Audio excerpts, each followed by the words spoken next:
নমস্কার সকলকে শারদীয়ার শুভেচ্ছা ভালোবাসা প্রণাম রইল আমার। গায়ে 230 ফুট চওড়ার দুর্গাপূজার প্যান্ডেল, এটা কিন্তু এই প্রথমবার। তো খুবই ভালো লেগেছে আমার কাছে। তো আপনাদের কাছে কেমন লেগেছে অবশ্যই জানাবেন।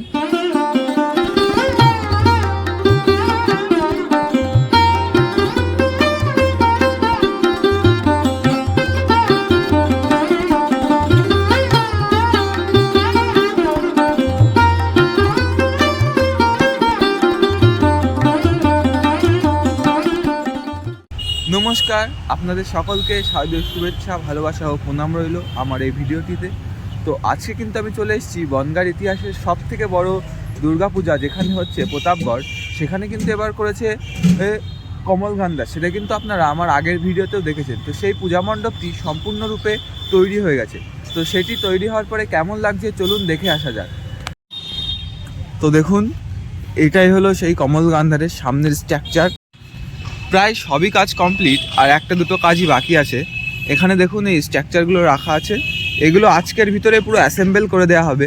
এখানে দেখুন যাওয়ার জন্য কিন্তু সিঁড়িও বানিয়ে দিয়েছে, কিন্তু এটা দিয়ে হয়তো এখন যাওয়া যাবে না। চলুন সাইড দিয়ে যাওয়া যাক। দেখুন মাঠে কিন্তু চারিদিকে সব দোকানপাটও বসে গেছে চারিদিকে। এখানে কিন্তু বাচ্চাদের অ্যাক্টিভিটি সবগুলো অ্যাসেম্বল করা হয়ে গেছে। তো দেখুন এই যে সাইডটা, এর এই পাশে সমস্ত রকমের অ্যাক্টিভিটি জিনিসপত্র যেগুলো এসছে সেগুলো কিন্তু সব অ্যাসেম্বল করা হয়ে গেছে। চলুন ভিতরের দিকে যাওয়া যাক। তো দেখুন এখানেও কিন্তু সিঁড়িটা বানানো হয়ে গেছে। এই যে দেখুন ভিতরটা কি সুন্দর লাগছে, ডিজাইন কত বড় প্যান্ডেলটা। তো আপনাদেরকে বলে রাখি, এই প্রতাপগড়ের কমলগান্ধার এটা কিন্তু চওড়ায় প্রায় 230 ফুট লম্বা। তো দেখুন এই যে তার ভিতরটা কি সুন্দর লাগছে। আর এর ভিতরে আপনারা দেখতেই পাচ্ছেন প্রতিমা কিন্তু চলে এসছে। দেখুন এখনো অল্প সংখ্যক কাজই বাকি আছে এখনো। দেখুন এখানের ডিজাইনটা দেখুন কতটা সুন্দর, কি দারুণ লাগছে। আর লাইট জ্বলছে।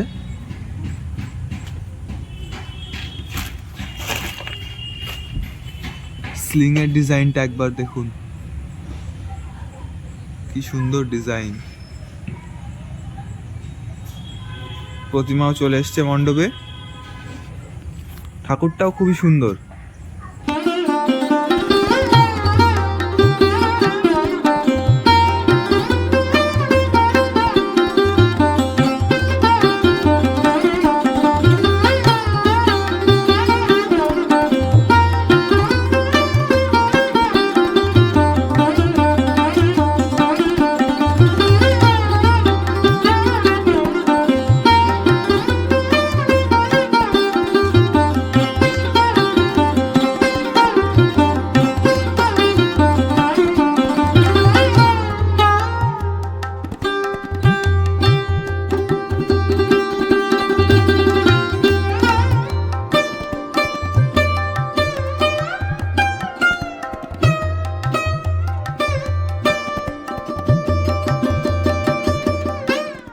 তো দেখুন এখানে যে প্রতিমাটি এসছে এটা কিন্তু থিমের সঙ্গে সামঞ্জস্য রেখেই প্রতিমাটি বানানো হয়েছে।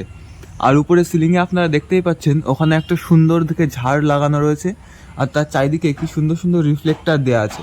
তার সেইগুলোতে লাইট পড়ে কিন্তু এই প্যান্ডেলটা আরও অসাধারণ লাগবে। এখন যেহেতু সকাল হয়ে গেছে তাই লাইটটা এইমাত্র বন্ধ করে দিল। তো দেখুন প্রতিমাটিও কিন্তু খুব সুন্দর। তো বন্ধুরা এখানে এসে আমার একজনের সঙ্গে দেখা হয়ে গেল। আপনারা সবাই চেনেন মিন্টু দা। তো চলুন সেই মিন্টুদার মুখ থেকে কিছু শুনে নেওয়া যাক এই প্যান্ডেল সম্পর্কে।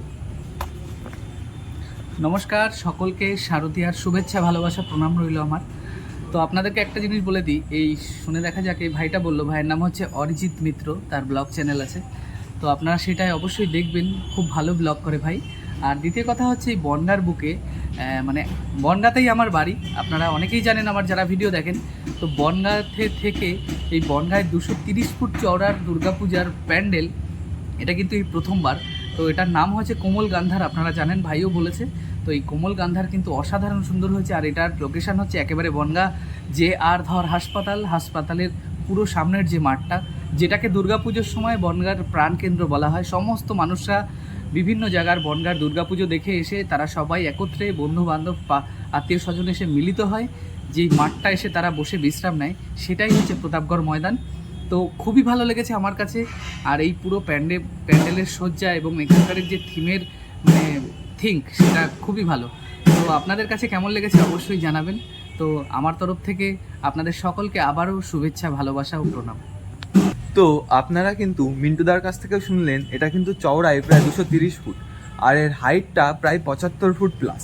তো বনগাঁর বুকে এত বড় প্যান্ডেল সত্যিই খুব একটা আশ্চর্য ব্যাপার। তো আপনারা যারা এই প্রতাপগড় ময়দানে আসবেন, কিভাবে আসবেন সেটা একটু বলে দিই। বনগাঁ স্টেশনে এসে সেখান থেকে টোটোতে বলবেন যে হসপিটাল মোড় বা প্রতাপগড় ময়দান, কিন্তু সেখান থেকে কিন্তু টোটোই নেবে মাত্র 20 টাকা করে। আর হসপিটাল মোড় বা প্রতাপগড় ময়দান একই জায়গায়, তো চলে আসবেন এখানে। আর যারা বাইকে আসবেন তাদের জন্য আমি গুগল ম্যাপের লিঙ্কটা আমার ডেসক্রিপশানে দিয়ে দেবো, সেইভাবে চলে আসবেন। তো দেখুন, এটাই হচ্ছে সেই কমলকান্দের ভিতরটা। এখানে দেখুন, এখানে কিন্তু একটা বড় চূড়া রয়েছে, ওখানে একটা রয়েছে, ওখানেও একটা রয়েছে। ওখানে 3টে চূড়া অ্যাসেম্বল করা হয়ে গেছে।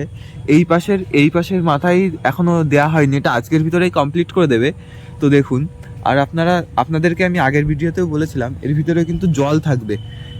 সেই জলের ভিতরে যাতে ভিড়ের সময় কেউ পড়ে না যায়, সেই জন্য কিন্তু এই যে স্টিলের এটা দিয়ে গার্ড দেওয়া হয়েছে, তো দেখতেই পাচ্ছেন। আর এখানে কিন্তু রঙের কাজ এখনও চলছে। আর এখানে কিন্তু এক্সিট গেট দুটো, এই পাশে একটা এক্সিট গেট, আর ঠিক তার এই পাশে এই জায়গাটায় এসে এখানে কিন্তু আর একটা এক্সিট গেট। দেখুন, এখানে আপনারা দেখুন কত ছোট ছোট লাইট লাগানো হয়েছে এখানে উপরে আর ওই সাইডে। প্রতিটা প্লারের উপর আর নিচে খুব সুন্দর সুন্দর লাইট লাগানো হয়েছে। এগুলো অ্যাকচুয়ালি এই যে রিফ্লেক্টার লাগানো হয়েছে না, এটাতে যাতে লাইটটা খুব ভালোভাবে পড়ে, রিফ্লেক্ট করে, সেই জন্য এটা করা হয়েছে। তো কেমন হয়েছে আজকের ভিডিও অবশ্যই কমেন্ট করে জানাবেন। ভালো লাগলে লাইক করবেন, শেয়ার করবেন, আর চ্যানেলে নতুন হয়ে থাকলে অবশ্যই সাবস্ক্রাইব করবেন। তো দেখা হবে অন্য কোনো একটা নতুন ভিডিওতে। ততদিন ভালো থাকবেন, সুস্থ থাকবেন, টাটা।